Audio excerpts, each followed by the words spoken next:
Okay, so this is the point in the show where I don a roll of painter's tape and start singing At Last because it's been so long. And that looks like that's your wedding veil, right? I mean, like, you only ever hear that song at weddings. At Last? Yeah, not only, but everybody always plays it at a wedding. It's like the most overplayed wedding song ever. I Oh, happen to adore the song, I thought that was the but electric slide. It's electric. Boogie, woogie, woogie.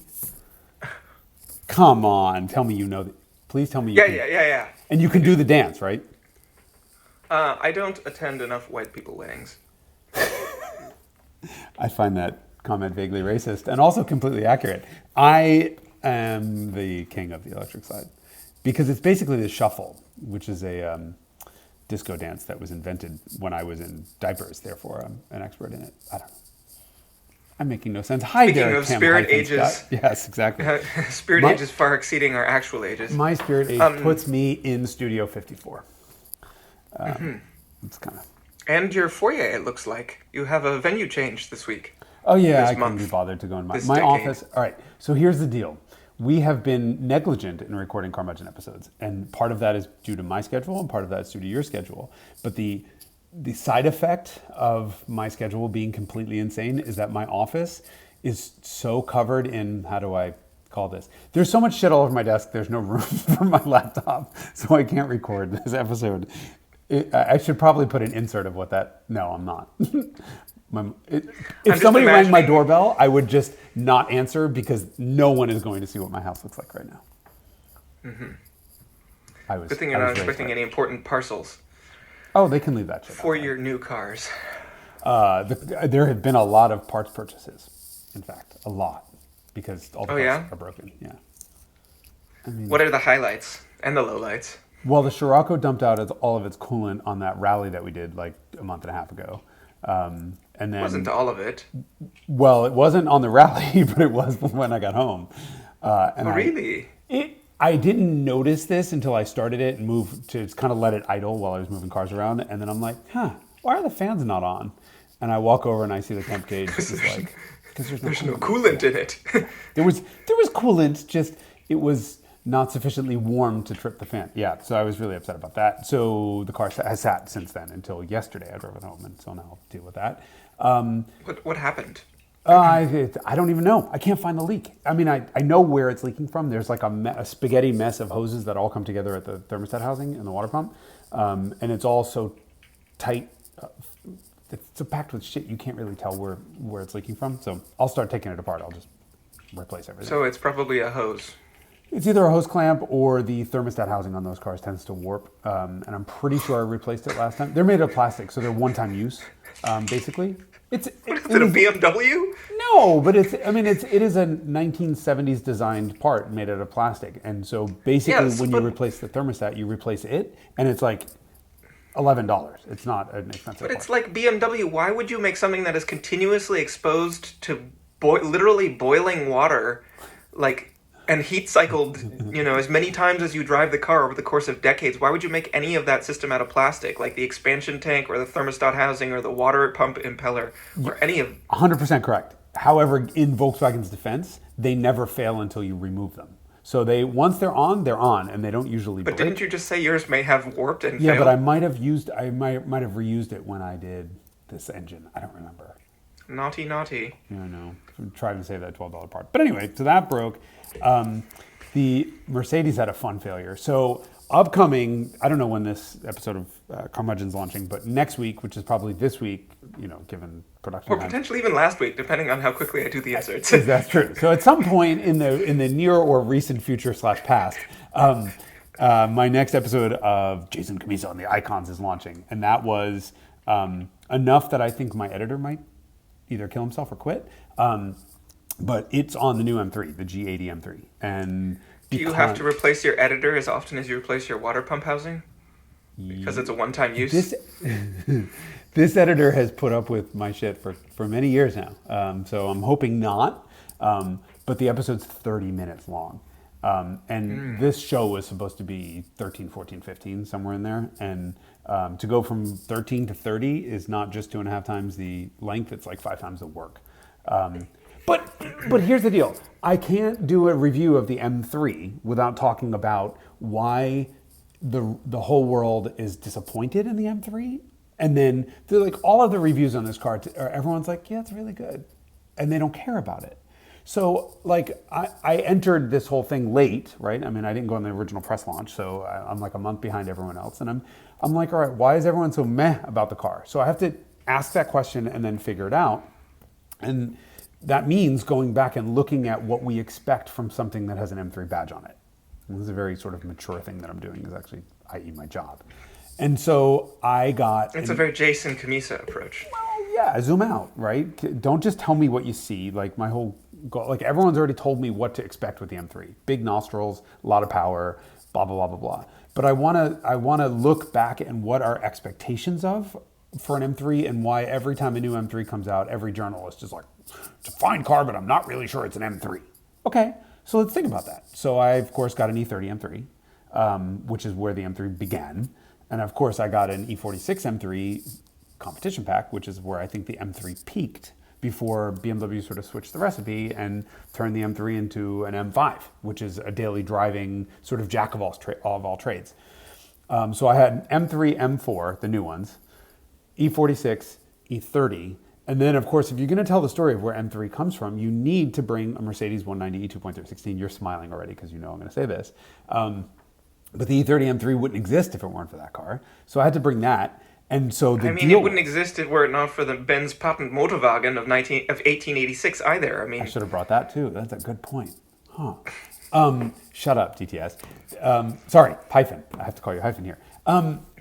Yes, but I mean, that car was literally a direct answer. I mean, they're both 2.3 liter 16 valve. You know this story, but yes, I do. And it's a story that needed to be told. And the one thing I've never seen done is a direct head-to-head comparison of an E30 M3 and 2.316 in a race around a racetrack.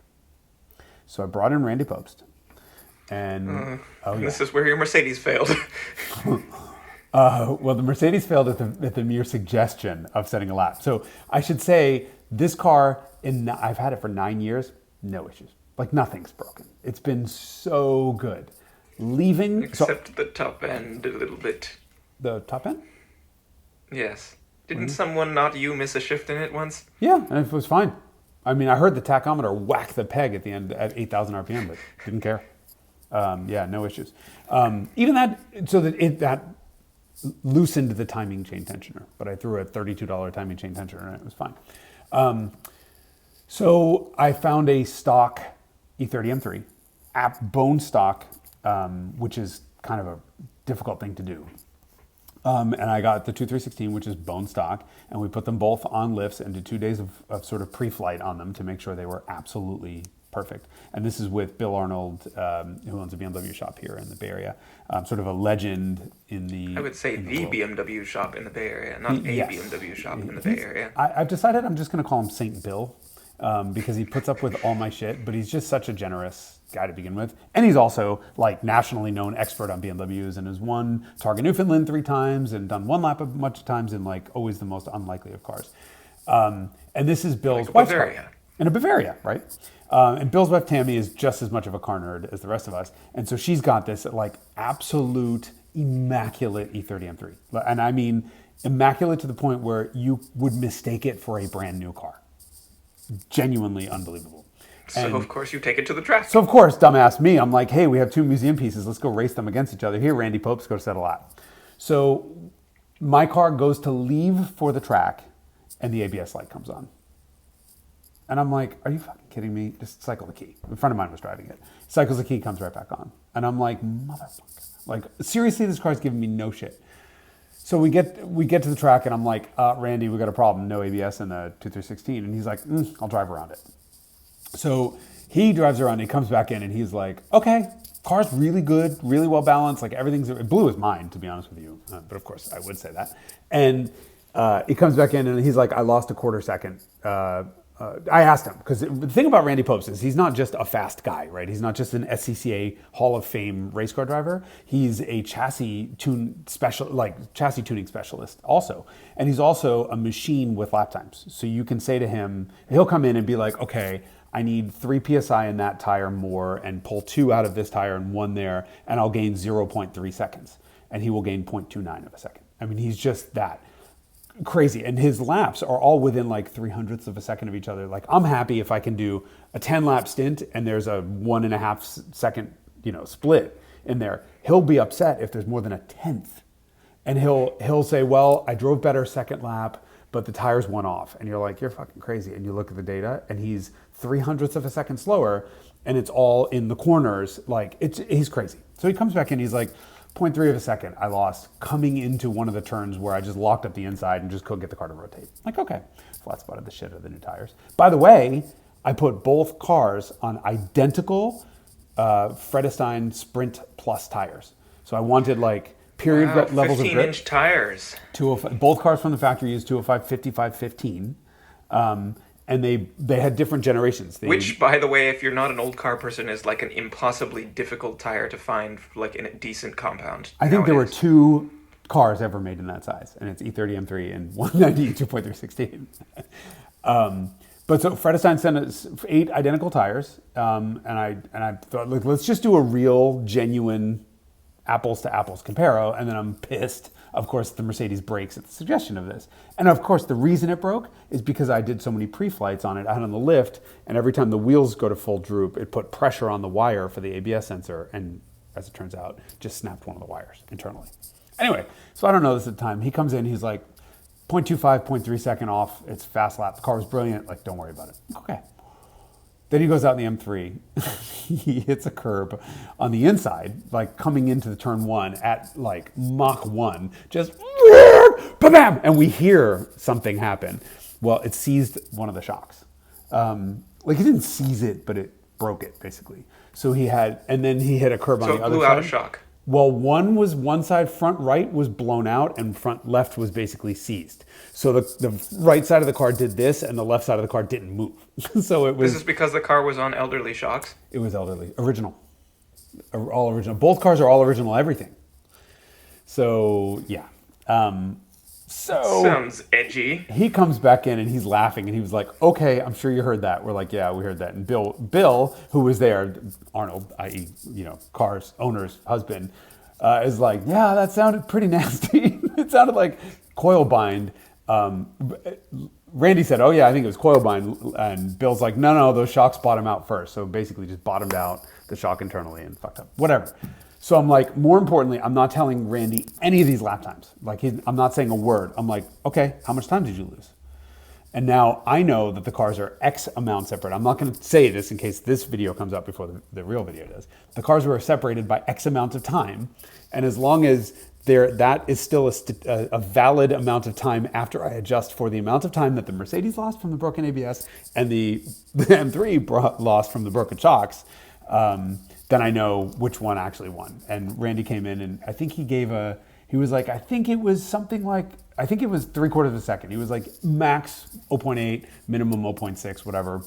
And we have a valid result of a winner, which is really cool because that's never been done before. Identical tires, identical cars, both stock. Of course, they both broken. Right. And then, well, the other thing is then later on I'm doing a stand-up where I'm sitting on the side of the wall and Randy has to drift the 190 right up to me, right? So we do one take, we do a second take, and he just comes around the corner, like, ass first. All you hear is that insane intake noise on that car. Whoa! And right through the frame, 6 feet away from me. And the third take, it's and he just coasts by. I'm like, deliver my line. I'm like, I don't know what happened. And on the radio, either I blew your engine or a throttle cable snapped. It's like, God damn it. And this is like really early in the filming. Throttle cable snapped. So I rigged that up. And then we go back in the M3, we're doing some other stuff. And the cooling fan decided to Freddy Krueger a wiring harness up front behind the grill. So that, hey, thank God it's got a mechanical fan and an electric fan, so it was fine. But both of the cars sustained a little bit of wear. Fatigue. But I mean, they are survived. both 35 years old at this Yep. point, or 30 years old, I guess. 30, hers is 30, mine's 35. They both survived. There's not a single stone chip. We were really good about taking care of the cars. And more importantly, they both made full power. No engines broke. No mechanicals, other than the simple stuff. And Yeah, we but got like we got an peripheral episode. stuff, not Yeah, we got expensive an episode. stuff. So that was really fun. So it's been an exciting month for my little old Mercedes. And then I bought Is it back together functioning now, Yeah. or is it still in the hospital? No, one $2.35 clip for the throttle cable and like $100 ABS wheel speed sensor, and it's back on the road with ABS and fully functioning everything. Excellent. And completely flat spotted tires from setting laps. But on- new Yeah, but flat spotted. new and flat spotted. I think I'm going to have to replace the tires again. Hey, Fredestein, do you want to send me another set? No. But that was really interesting. A new M3 is a really interesting car, other than the sort of buck teeth. Wow, interesting. You just said a modern car was interesting. Of course, it's interesting. I told a story on it. It is. Is I can spoiler alert this. Randy got out of the car and said, after he set the lap in it, that's one of the best handling cars I've ever driven. And I had not beat it up. I had kind of had an M4 manual on a back road, and I was like, God damn, this thing is good. So I took it out on track after he did the lap times. Oh my God, the thing is best M3 ever in terms of its track performance, without question. I mean, we would expect nothing less. Yeah, That every M3 is better than the one before in terms of track performance. but it's an order of magnitude better. I mean, here's the thing. It is not an M3 anymore. It's just too big. I mean, and I understand that. I say this in the video. German cars keep getting bigger and bigger and bigger. I get it. But this didn't just get a little bigger. I mean, the M4 is currently only 2 inches shorter than the M8. It is massive. This is a huge car now. And it is now, like, if you chart out the size difference between a 3 Series/4 Series coupe and a Mustang, sort of through history, there was a differential that stayed relatively constant. And that is gone now. I mean, the M4 jumped a full size class each of the last 2 generations. And so this is really not an M3 in terms of, like, the M2 CS is kind of the best M3 on sale right now. So this is an M5 in that it's a really good all-rounder daily driver, stuff like that. So that I sort of approached the whole thing as, well, if the 3 Series doesn't much resemble a 3 Series, how can an M3 be what we think of when we think of M3? And then the question is, well, what does M3 mean? This is where the Jason big picture thing comes in. Like, M3 at E30, like, there was only one of those. What does it mean, or what did it mean before, right? And the question is, can the definition change over time? And why okay? Why are we always disappointed when a new 3 Series comes out? It happens every time. It happened E36, it happened E46. Everyone, it's too big, it's too heavy, it's too this, it's too that, every single time. And then by the end of the run, we're like, okay, it's pretty good. I mean, okay, in the case of the F30 or F80, it was terrible when it came out and genuinely got pretty good. But the other ones, we're always holding these cars to a standard that I don't think is attainable. And that was an interesting development, put it that way. Because of the E30. Right, but the E30 was not a success. It got the car homologated. Got the car homologated. So that it could lose. But then they were, they sat on lots for a year or more when they just didn't sell. It's funny, a lot of stuff that's really cool sat around when it was new. Almost like, people everything. don't appreciate the genius of stuff. I'm not sure if this is true about the 2005, 2006 Ford GT, but I've heard that, like, I remember seeing them trading for like $150,000 when they were new, and there was like a huge amount of inventory. I've heard that they kind of sat around unsold when they were new. Happened with Z8s, all the stuff that's collectible now. It happened. I don't know if it happened with the LFA or not. Oh my God! They had to hire celebrities and race car drivers to go take people for rides to sell those things. They could not sell them. Well, the funny thing is they made 500 of them, and they initially had this kind of restrictive lease thing with them, and then they had to relax it because they couldn't get the cars moved. No, they couldn't sell. I did a video with, I think it was at Automobile. We did a sort of like advertorial video with them, and I did the stunt driving for it. And this was About the LFA? Yeah, this was to help move the car. And of course, I was going to do it. Can you send me that? I don't know where it exists. Toyota owned it. I mean, this was kind of one of those things that my boss at the time, Correct. the editor-in-chief, was like, hey, can you just help do this? And I'm like, get a chance to drive an LFA like a complete maniac? Sign me up. And I didn't have to, I don't think I appeared on camera. I don't even remember. But the car was friggin' amazing and unsellable. I'll try to pick it up. Yeah, so there's a lot of stuff that is unsellable when it's new, and then people are like, oh, wait, that was actually really cool now that we've progressed onward and you realized what you lost. It's like the grass is always greener. Or like Here's why. This is my theory anyway.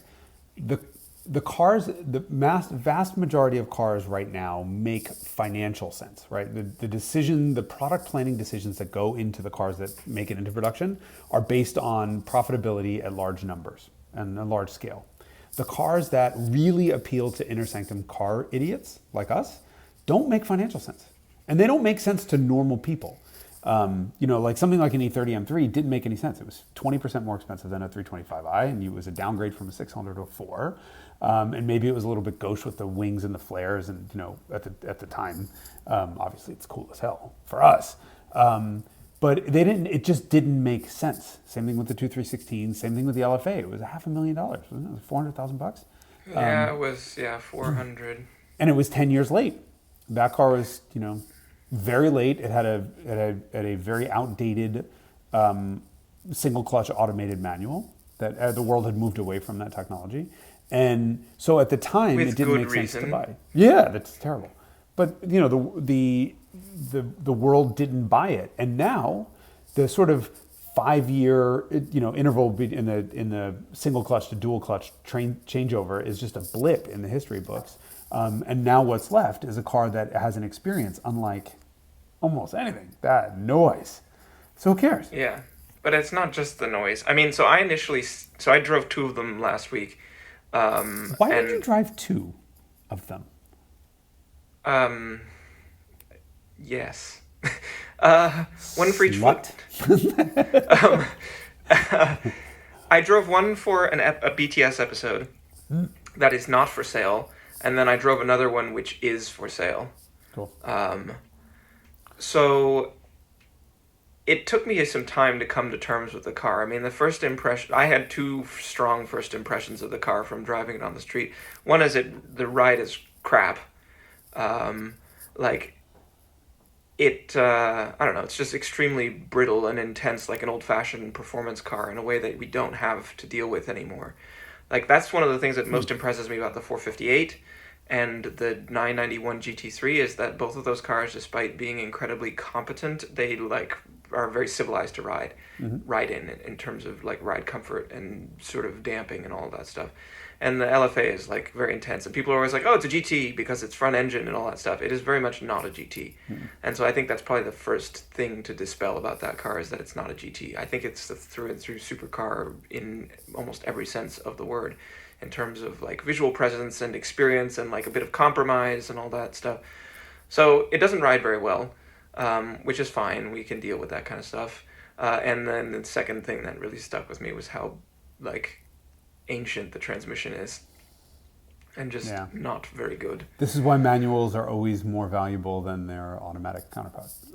If it's a single clutch, yeah. Even if it's a DCT, look at. Although was there a Ferrari that had both? I mean, but look at GT3 Touring versus GT3 GC. Yeah, or E90 M3. Yeah. The manual, manual experience doesn't change over time. Or Golf GTI. Speaking of which, hold on for the sidebar here. I'm going to out you as having traded in. Did you sell your e-Golf or trade it? I sold my e-Golf. Okay. And I bought a GTI. Okay, so on the surface, nothing makes me happier than this because I've created another VW lunatic out of you, or I've sort of pushed you in the direction of becoming a Volkswagen lunatic. But what I mean, you only had how many miles did you put on the e-Golf? 5,000? 4,200. Okay.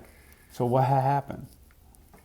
I took my Mercedes station wagon on a pretty long trip that covered a bunch of spirited roads, and it was really great at moving my bicycle. and and also making the tires sing at the mere suggestion of a corner. And so I said, I really like this functionality, but the car, I just need something that handles for this mission. And the other thing I would like to do is make a bet on the market on a car that I think is going to appreciate, and so I need space to do that. And so the goal of the GTI was to replace the Mercedes wagon and the e-Golf with one car, so that I then have a space that I can fill with something maybe more frivolous. Okay. And I also, the e-Golf was just a little bit, I don't know, it didn't have enough visual impact. When I was walking away from it, I just didn't feel enough desire to turn around and look over my shoulder at it. And so it was a combination of that and if it had more range, then it could have functioned as a trip device, maybe. But I know someone who was selling, it's not just any GTI, it's the Rabbit Edition manual in cornflower blue, of which 500 came to the United States. Cool. And so I was like, okay, that's the right car for me. So I mean, it's always a car that I wanted. I just didn't know if I'd be able to find one. Yeah. And now are you going to chip it? Like program Yes. So. Knew it.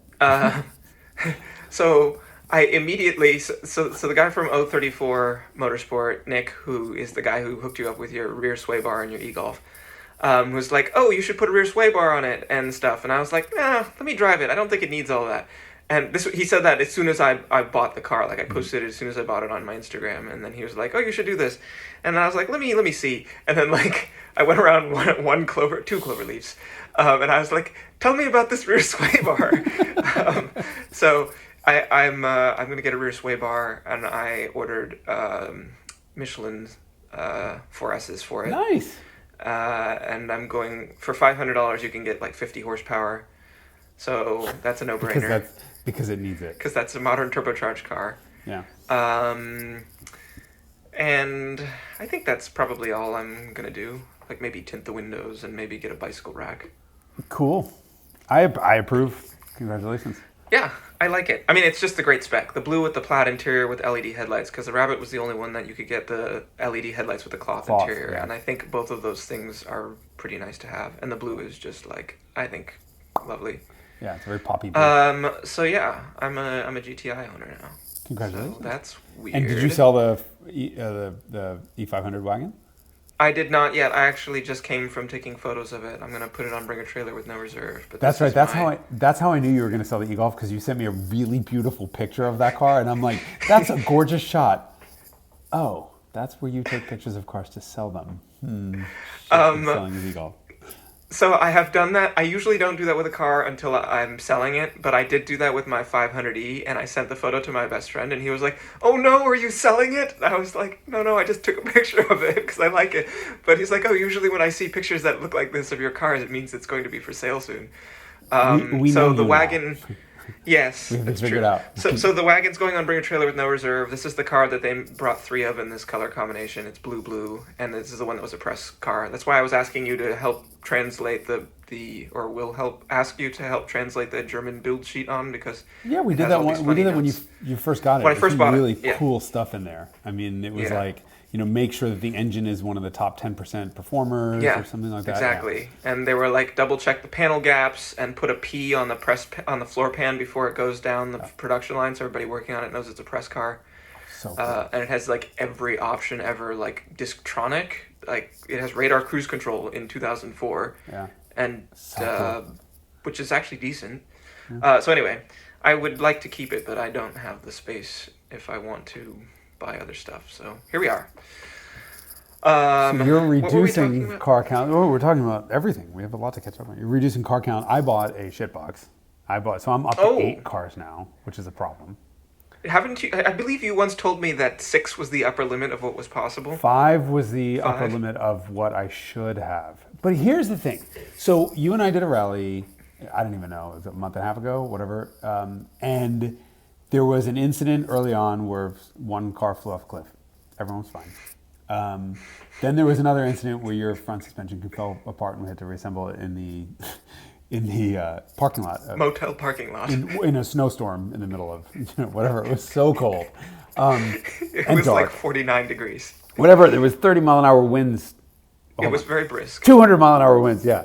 On the drive home, I'm like, wow, I have taken so I had the Scirocco, and I've taken my favoriteest thing in the world and beat the shit out of it on back roads for 2.5 days or whatever it was. And like, that could have been me that flew off a cliff, like in my car. And the guy who did fly off a cliff was like, man, I don't care, whatever. He just got the car and it doesn't matter. And I'm thinking, okay, that sort of started the thought process. And then one of the other guys is like, why don't you never do track days with us? And I'm like, because all the cars have a story. Like the Mercedes is just way too nice to do a track day. And like I've done a couple laps and that's all it takes. And then the E30 is race prepped and I've made it way too nice. I don't want stone chips on it. And then the Lotus I have on all seasons that rub. And so I just sort of went down the list of all the cars. And obviously the E-Golf was my prime choice for a track day experience. And well, that would last 2 minutes. No, I mean, it just, all the cars had an I excuse. think you could have gotten 10 or 15 minutes. Minutes, yeah, not laps. No, minutes. Yeah, maybe. I don't even know. But my point was only like, I need one car. Like I was going to take the Lotus to this track day. And I'm like, this is a large bank account driving around the track that if anything happens, it's not insured.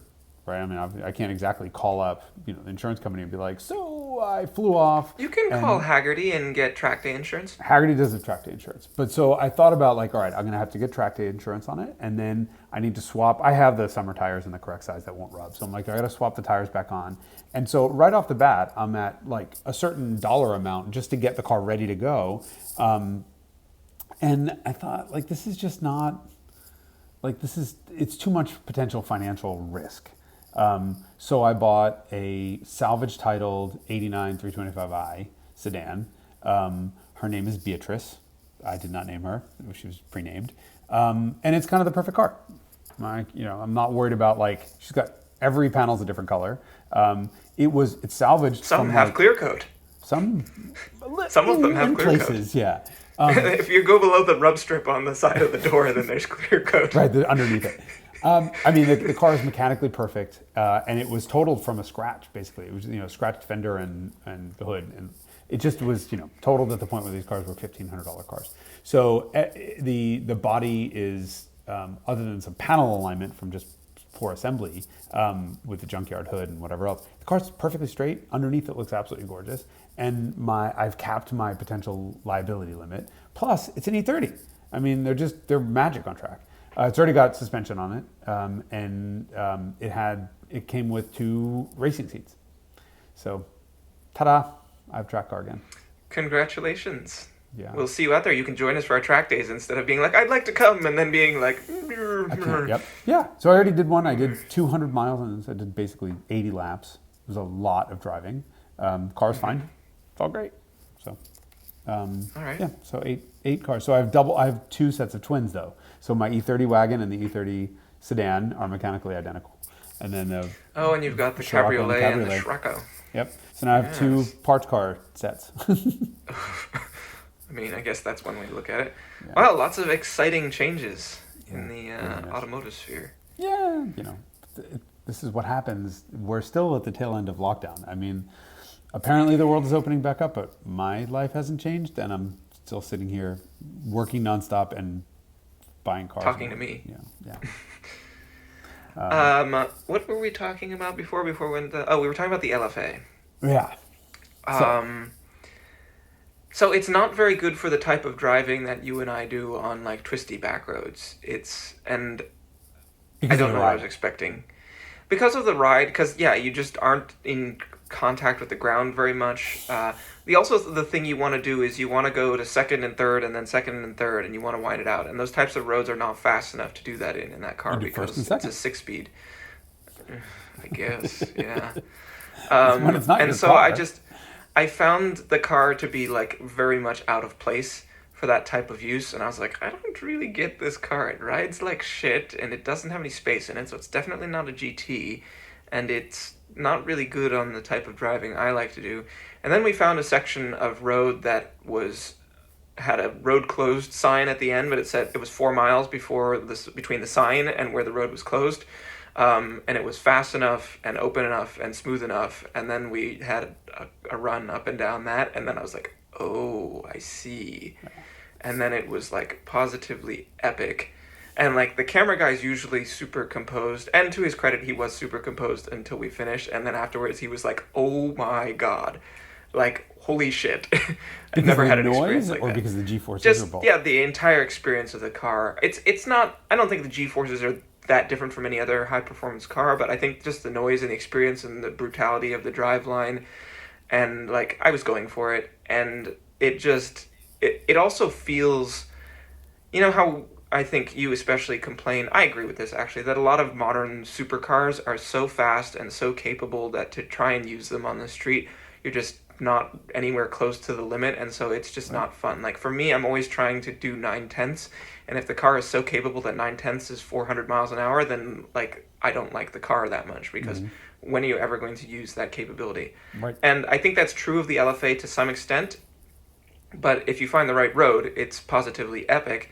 And even if you aren't, it's kind of rough enough around the edges that you're still having an interesting experience in that car. Right. And the way that it reacts to steering inputs and braking inputs, even, like, it's so knife edge and, like, really just alert and just so intense about how it does everything that it makes stuff like a 720S or a 458 Speciale, honestly, and definitely 488 feel like a Camry in comparison. Like, it's really extraordinary how raw and brutal it is for a car that's only 10 years old. That has a Lexus badge on it, especially. That has a Lexus badge, of all things, on it. I mean, so that's why those remember- cars have gone up like $200,000 in the last 6 months. Well, and remember, it may be a They 10-year-old car, but it was 10 years late. So really, I mean, it is sort of... Yeah, but they started over with a clean sheet, so it's only 5 years late. Fair. Halfway Fair through, enough. they But completely redesigned. But it has a the lot of car. the charms of this stuff from 15 and 20 years ago that was just far more brutal in its experience than it was refined. Yes, yeah. Like, you could put anybody with a driver's license into a 488 and tell them to get the car from here to there, and they'd be like, yeah, I did it. Or a 991 GT3, honestly. And then, so recently I drove a 997 GT3 and a 997 GT2 RS, and the difference between those cars and a 991 is just enormous. Like, Wait till you those drive the feel like... 992. Yeah, I don't remember. The 997 feels like a race car. Like, the clutch is incredibly heavy, the shifter's incredibly heavy, like, the whole experience is just like, wow, this is a fucking race car.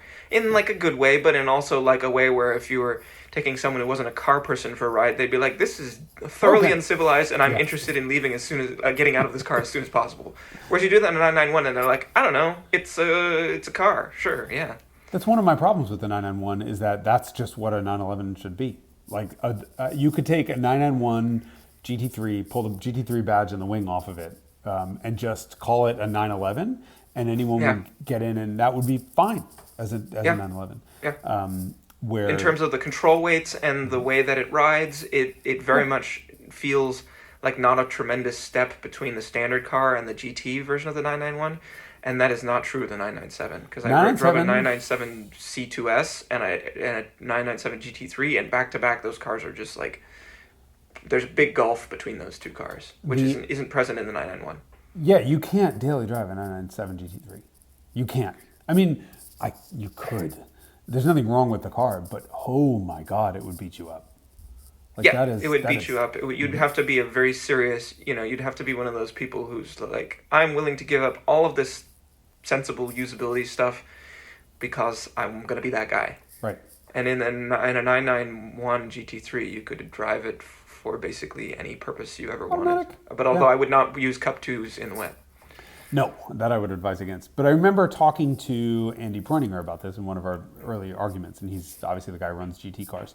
And I was lamenting and bitching about the fact that it had an automatic and that it was a little bit civilized. And he was like, what do you want me to do? This is like 2014 or something? Yeah. 2013? Yeah, right. When the 991 PDK only first came out. Right. And, part of that was I remember saying to him, what you're going to get on this is warranty claims for squeaking brakes and road noise. And he was like, what?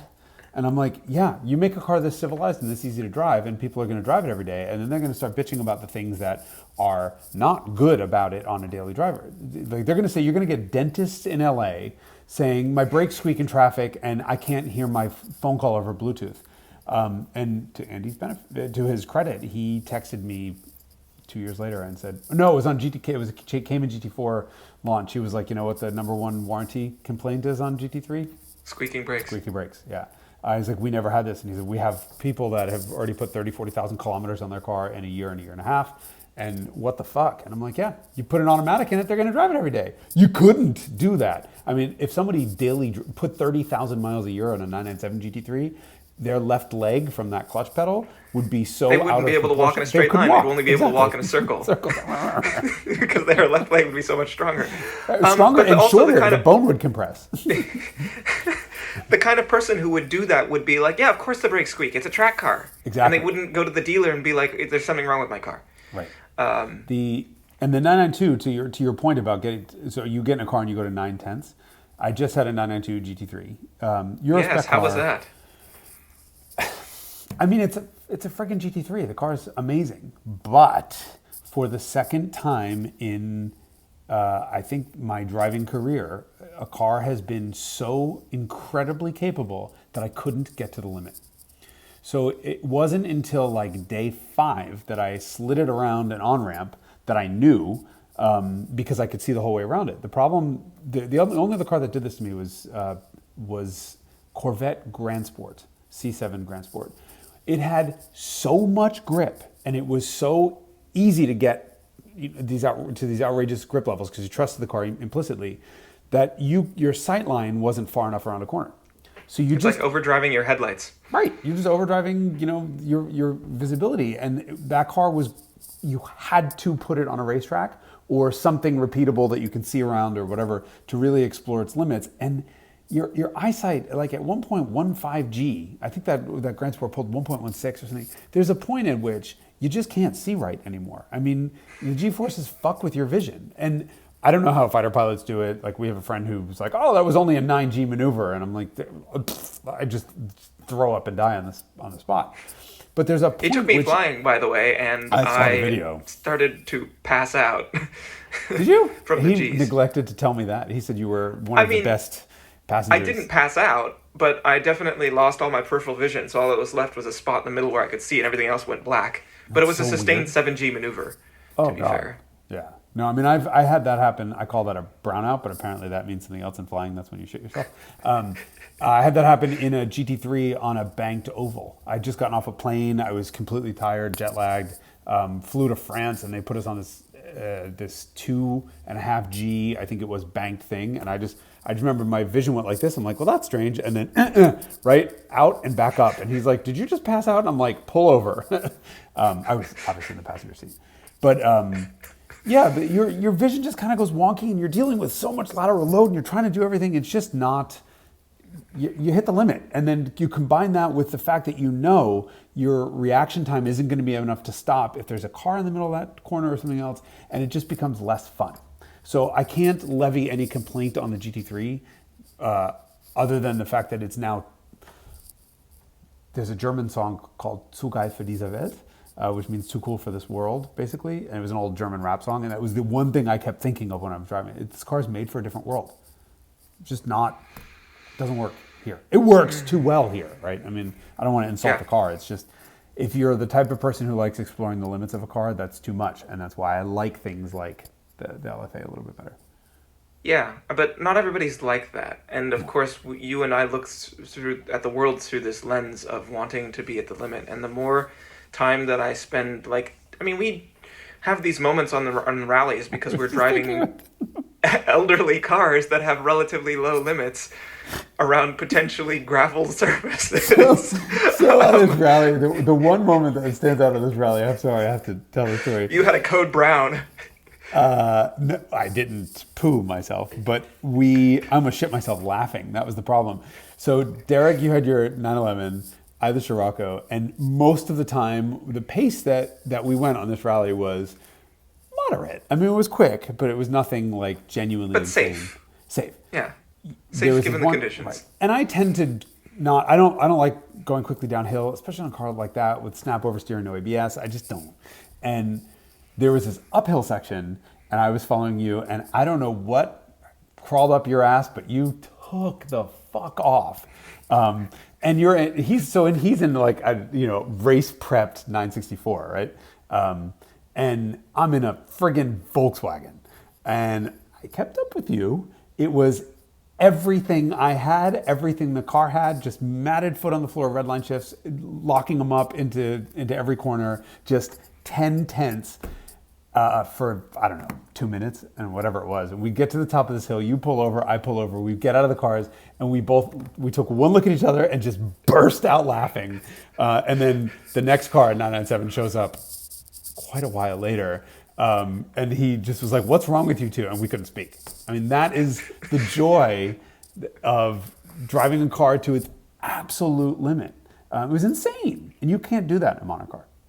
I mean, No, I don't think, it's just not possible on the street. Most modern cars wouldn't be able to keep up with us because it was one of these really tight, really twisty, like I never got and out bumpy. of. Right, bumpy as fuck. So I was airborne half the time. I don't think we ever went faster than like 64, right? I mean, it's a 55 zone, but you couldn't do that. I mean, you peak out at like 60 and then you're right back into ABS, or in your case, or just lockup in mine. There's something really fun. Well, and a modern sports car would be dragging all over. I think you would do it in a GTI, but you couldn't do it like in the GT3 because the nose would be dragging in places. Because I've tried to drive the GT3 in conditions like that, and you just end up dragging the spoiler. You couldn't keep up with the bitch basket. That's what causes you to slow down. Remember that? Yeah, because it kept hitting the front spoiler on the surface because it was a bumpy road. Yeah. And that's the nice thing about old cars too, is they have good approach and departure angles and just a lot of suspension travel, and Yeah.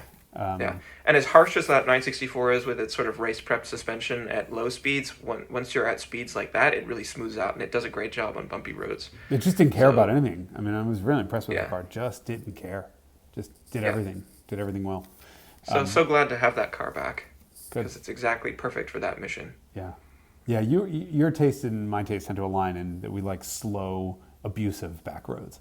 I don't like 80, some of these roads that especially the Southern California roads are gorgeous and they're beautifully paved, but really a good pace on them is 80, 90, 100 miles an hour. And I have no time for that. What is that road that goes through Lone Pine that dumps you out near Taft? I think it's 33 or something 33. Like that. Amazing that road everybody loves, but it's just too fast for me. It's edgy. Yeah. It's that's the only place that I've ever spun a car on the street is on that road. On 33? It's a really edgy place to spin a car. Yeah, and you don't tend to spin cars at 38 miles an hour in the middle of a corner. I mean, I bet if we. You can, but you're not going fast enough to do a complete spin. You just kind of. And you're done. Yeah, exactly. I mean, I bet if you looked at the speeds that we carried on that section of road where we were unable to speak by the top of it, our peak cornering speeds were probably in the 30s or 40s, at the most. And so if something goes wrong, you have 30 or 40 feet of sliding before you stop versus that, 150 feet of sliding at more 65 miles an hour or 300 at 90. I mean, that's an exponential gain. No, thanks. Yeah.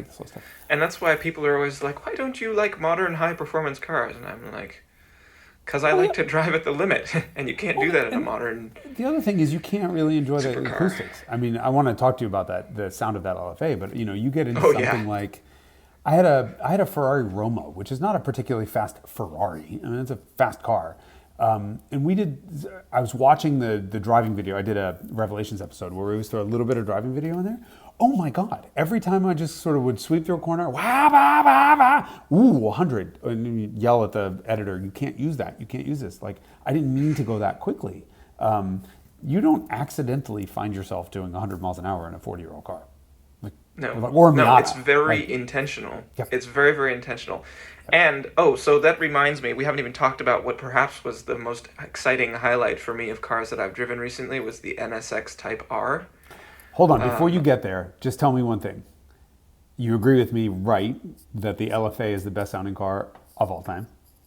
Oh yeah, there's no comparison between the LFA and the Carrera GT.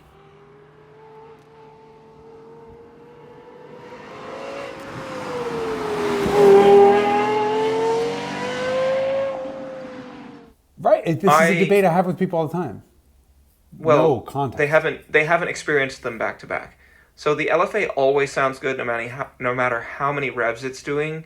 The at idle the Carrera GT sounds a little bit like a garbage truck. Um, as soon as you're underway, you get some 10-cylinder music for sure, but it's just never the same level of like it's not musical in the same way. Right. It's noise and it's identifiably 10-cylinder and it sounds good, but it's not on the same level. It's not even remotely close. Outside, And I think they're similar. As they drive by you, I think they're I similar. was not sitting outside of the Carrera GT when I drove it for obvious reasons. Yes. That would be unsafe. But inside, no contest. Yeah. There are resonances and music that builds at all over the rev range in that LFA that just is I action. mean, just magnificent. I'm really partial to 12-cylinder noises, and so I don't know if I can award it best sounding car of all time, because that might be something that I would award to like a Ferrari 512S from 1970 or something like that.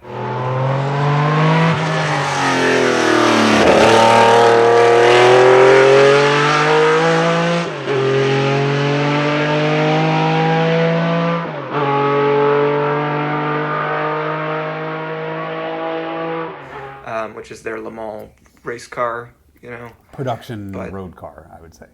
That's when I say the best sounding car of all time, because the rotary, some of the four rotor stuff sounded amazing.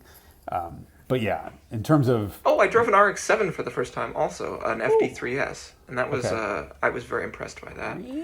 Um, every time I looked down, I was going 2,000 RPM more than I expected. Very smooth. they are all right. So you drove an NSX Type R. R. Okay. So this was a car they sold only in Japan. This is NA1, so this is 1992 to 95. And there's a BTS episode coming about this also. I'd never driven a Type R. I think you would like it. I think what you would find is that the chassis is too good. I think you would find it to be not like it's not edgy and moving around enough. Like the 964, I just out of curiosity, because I had such a transcendent experience in the NSX Type R that I came home and drove my 964. And the 964, the steering is doing all this stuff, and you're going over bumps, and the steering wheel is moving 30 degrees in either direction as you go over bumps and stuff like that. And that's what I love the 964 for. And the NSX, I think, doesn't do as much of that. Like, it's a quieter front end for sure, which And is it's unassisted, which is pretty amazing. yes, correct. The How do you NSX, make well, actually, unassisted powers, unassisted. well, it moves around less. But it still has, I guess it weights up nicely in a way that I really liked, and I think not having this sort of frumpy US airbag steering wheel helps a lot too, because the car has a 3-spoke Momo. And so I was happy with what I got out of the front end, but the 911 is like at the other end, where it's just doing all this shit that I think most people would consider extraneous or distracting, but which I happen to like. But the overall experience of the NSX Type R was just like, I don't know what I'm still trying to wrap my head around what specifically about that damn car made it so good for me, but I just had it's one of the best driving cars that I've experienced, and maybe I was on the right road also, but it was truly magnificent. Also, just like figuring out how to hustle a right-hand drive car, by the end of the day, I was good at sort of heel-toe downshifts into second in a right-hand drive car, which is like, that's good. I'm glad I learned how to do that, because it was not something I could do at the beginning of the day. I've never loved the NSX. I haven't either. And tomorrow morning, actually, due to a mutual friend of ours, I'm going to drive a standard one. And I'm very interested to see how the standard car compares to the Type R. There's our next episode. Yeah, 'Cause so I it's wanna fun. hear It's it. also a 3-liter 5-speed. So it is as much of an apples to apples comparison as you can get.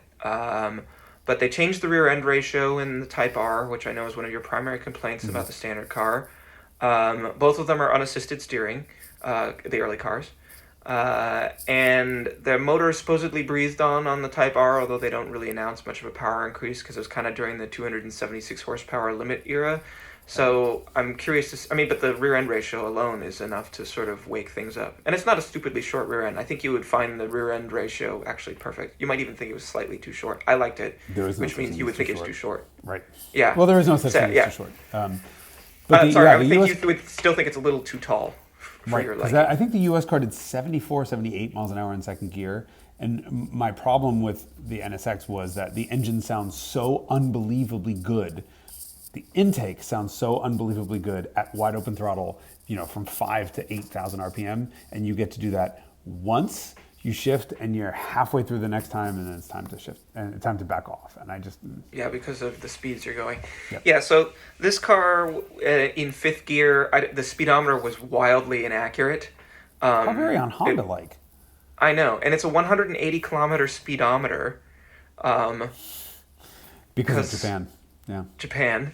And when it was indicating 100 kilometers an hour, which is 62 miles an hour, I was probably going 80 to 85 miles an hour.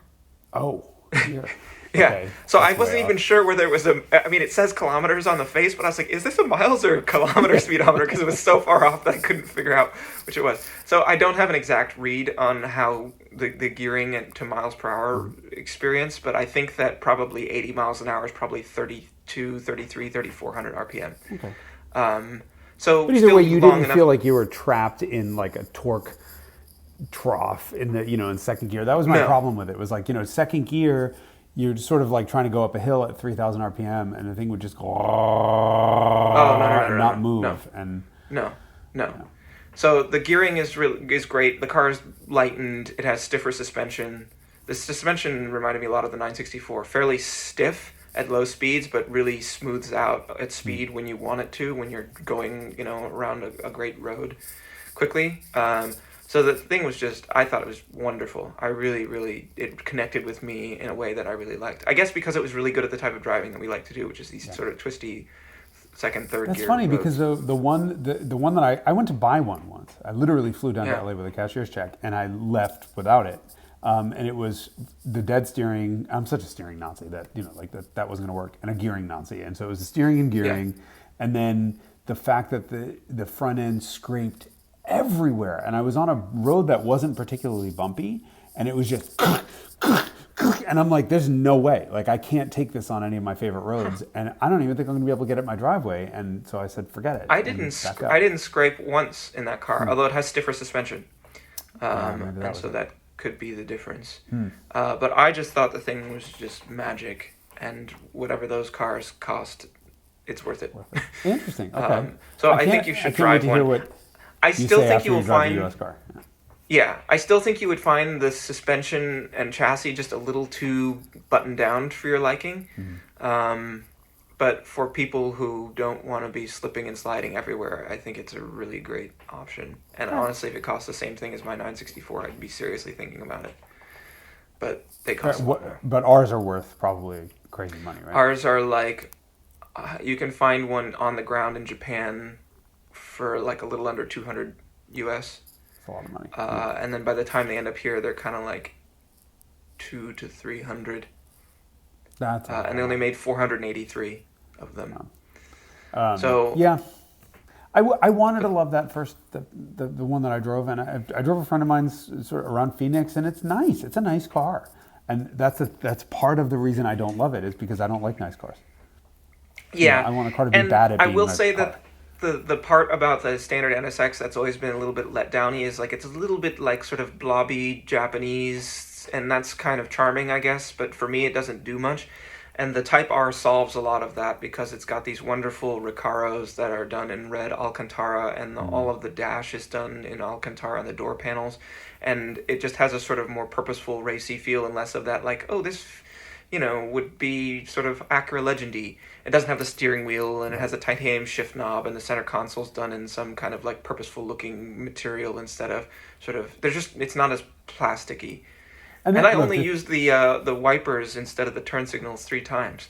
Oh, Japan marked the reverse right-hand, too, yeah. Yes. This is my problem with the current NSX, and they nailed their mission, but their mission was to make a really genuinely everyday drivable supercar, and I just don't think most people who spend $200,000 on a supercar want or need it to be a good daily driver in cold and rainy conditions, and that's just secondary. I think experience comes first because they have a Range Rover for every day. Yeah, go buy anything. Right. So my sort of lack of love for NSX could just be that. Like, comes down to personal preference. I want my sports car to feel like my Elise. And that is a sports car because it's not something you want to drive every day. But when I choose to get in the car that's severely compromised, I want the driving experience to be severely compromised and focused on let's have fun. And I don't give a shit if maybe the heater doesn't put out enough heat. It doesn't have heated seats. It doesn't have radar cruise control. And the current NSX is very much in that same vein of trying to be a great everyday car, and I just don't think the market wants that. And that I'm surprised that NSX values are as high as they are for the first-gen cars, because I frankly don't think it was... For the first-gen cars? Yeah. Well, it's just such an iconic poster child for an entire generation. Right. But I mean, also perhaps these types of people are not... they're not the same level of intensity. I mean, shocker, most people are less intense than Jason Camisa, especially about cars. Was that a really huge insult? Oh, I thought it was kind of a backhanded compliment, but okay. Thank you for the backhand, and right back at you. No. Look, so I'm interested. The Type R left me very delighted, and it was really great at the type of driving that I like to do, and I'm very interested to see tomorrow how the standard car is. Well, then we have something to look forward for the next episode. Yes, in 6 to 9 months or whenever we. No, the last one wasn't that long ago, was it? It was probably like 2 months ago. Oops. What's this episode about? Were we supposed to talk about something this episode, or did we cover? We're 1 hour in. I'm asking this an hour in if we have a topic for today's episode. Yeah, I think it's too late to decide on what the topic was. I think you're just going to have to be like, when you make the thumbnail for this sweep all the pieces into a pile. Kitchen sink. It's just everything in the kitchen sink. No, it was a nice catch up. I mean, it was nice to catch up with you and find out why you drove 2 LFAs and a bunch of NSXs and why I bought a shit box. And why I sold the e-Golf after a mere... Although I don't think I have any more miles on mine than you had on yours. I think mine is... Yeah, and you owned your car for like a year longer than I did. I think I bought it... Here's the thing is I bought it in like June, so it's... Oh my God, it's almost 2 years. But I didn't start driving it for the first 6 months because I still had my old one. So, but you wanted to put the miles on the lease. Well, yeah, I was going to put that car sat, and then now between lockdown last year, I didn't go anywhere. Like, that's my sort of daily driver dinghy, and if you don't go anywhere, you don't need a dinghy. And I'm back to getting press cars every week, and so the struggle is always, I would rather drive my e-Golf, but here's a Hyundai Tucson in my driveway. Why don't I just go drive that, and then I take pictures of it and write a Camisa verdict, and blah, blah, blah, blah. I mean, yeah, sucks to be me, but it really is a lot of work to do those friggin' reviews. But it's also kind of part of my job. So the e-Golf sits and sits and sits and sits, but when I do use it, it's still the perfect car. I mean, think about, they combine your GTI looks, because I have big wheels on my car and tint, and combine that with the ability to motor around on an ice cold quote unquote powertrain, and spin tire down the block and not have to warm it up. Well, here's to many more happy mile. Because you're probably only ever going to put 1 mile. The poor thing goes a quarter mile to the grocery store, a quarter mile home, but at least it's saving my other cars from that indignity. Yes, many more happy mile. All right. Well, and to you too, Hyphen. Let's do this more often. It's always fun. Yes, let's. I just realized I recorded this entire episode with my fly unzipped. I think I needed to know that. I don't think anyone needed to know that. Well, at least I'm wearing pants. How did you know I'm not wearing pants? Because you never wear pants when we record Carmudgeon. I absolutely am, and just to prove it, I'm doing this. They're very comfy sweats. Yeah, no one gets to see them. And I have a Blow Me shirt on because I wasn't planning on leaving the house today, and I can't wear this out in public. Well, you still don't have to. You're just coming into the houses of many other people around the world without having. They can cover it, right? I mean. Yeah, they can protect their children from And they know what a microfilm. turbocharger is.